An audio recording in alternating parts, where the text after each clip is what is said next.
नोएडा के sector 93A स्थित twin tower को 28 अगस्त को गिराया जाना है। मेरे पीछे जो आप पर्दा देख रहे हैं सफ़ेद रंग का, इसके पीछे जो है वो नोएडा ट्विन टावर हैं एपेक्स और सियान, जिनको 28 अगस्त को है गिराया जाना है। और इससे सिर्फ 9 मीटर की दूरी पर हम एमरल्ड कोर्ट सोसाइटी है, जिसके एक फ्लैट में हम मौजूद हैं। और इनके यहाँ के निवासी जो हैं राजेश राणा साहब, जो इसी एमरल्ड कोर्ट सोसाइटी के पूर्व अध्यक्ष भी रह चुके हैं। जब सुप्रीम कोर्ट का फैसला आया था कि इन दोनों टावरों को जमींदोज किया जाना है, उस वक्त राणा साहब ही यहाँ के इस सोसाइटी के आरडब्ल्यू प्रेसिडेंट थे।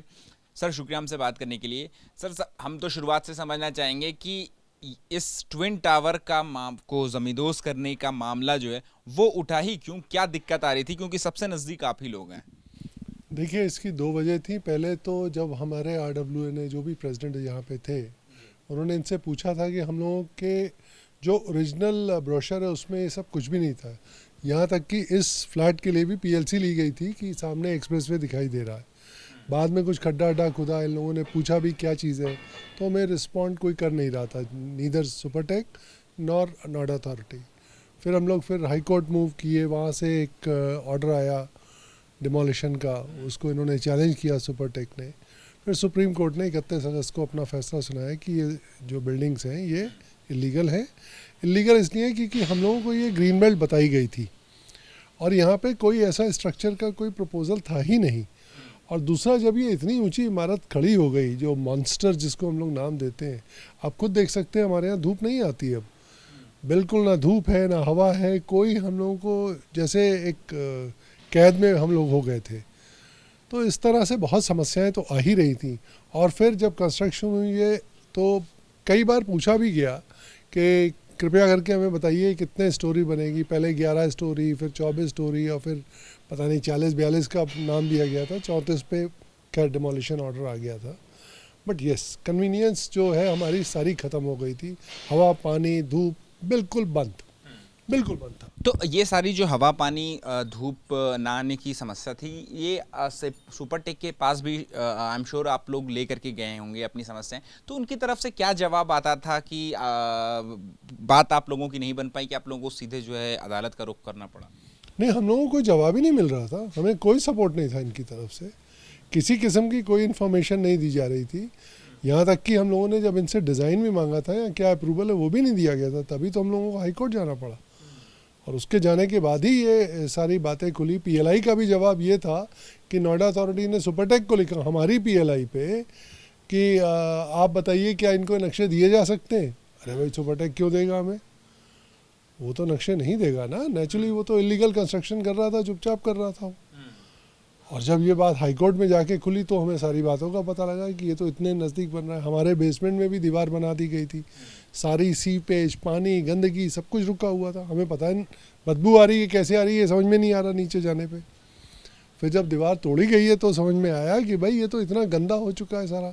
और उसके पानी की वजह से, सीपेज की वजह से बहुत सारे जो स्ट्रक्चर होते हैं उस पर भी इम्पैक्ट आता ही है, जो अब उसको रीइंफोर्स किया गया है। और बहुत अच्छी बात है, तो कम से कम थोड़ी सेफ्टी तो हमें भी नज़र आ रही है। तो आप चूंकि बिल्कुल 9 मीटर के फासले पे हैं और एकदम ट्विन टावर के ठीक सामने आप मौजूद हैं, तो ऐसे में 28 अगस्त को जो बिल्डिंग गिराई जानी है, ध्वस्तीकरण होना है इन दोनों ट्विन टावरों का, तो ऐसे में मन में आपके क्या चल रहा है? कोई डर या कोई शंका, इस तरीके की कोई बात? देखिए, डर और शंका तो मैं बाद में कहूँगा, लेकिन एक दिमाग में हमेशा किसी कोने में ये ज़रूर रहता है कि ये गिरेगी कैसे। आप एक्सीडेंट और इवेंचुअलिटी को पहले नहीं बता सकते, लेकिन दिमाग में तो रहता ही है। बहुत बड़ी बिल्डिंग है, ध्वस्त होगी, जबकि एडिफाइस ने बहुत ही प्रोफेशनली काम किया है और सीबीआरआई ने भी बहुत अच्छे इसके ऊपर डेफिनेटली एक उनकी जो रिपोर्ट है उसका एक बहुत बड़ा साइंटिफिक तरीका जो अप्रूव किया है। लगता तो कुछ भी नहीं है, लेकिन हाँ, किसी कोने में ये ज़रूर रहता है कि ये भाई सीधी ही गिर जाए। थोड़ा बहुत अगर टेढ़ी हो गई तो वही है कि बुरे वक्त में तो बौने को भी ऊँट के ऊपर कुत्ता काट लेता है। तो वक्त की बात है ये। इवैक्यूएशन को लेकर के सर अभी आप लोगों को के पास कोई ऐसा गाइडलाइंस आई हुई हैं या फिर आप लोग किस तरीके से अपना घर जो आप लोगों को छोड़ना है वो कब छोड़ेंगे? हम लोगों को कहा गया है 28 तारीख को सुबह 8 बजे तक ज़रूर खाली कर देना है, क्योंकि लाइट भी शायद कट कर दी जाएगी और गैस कनेक्शन भी आईजीएल ब्लॉक करेगा। तो हम लोग 28 सुबह या 27 शाम को चले जाएंगे।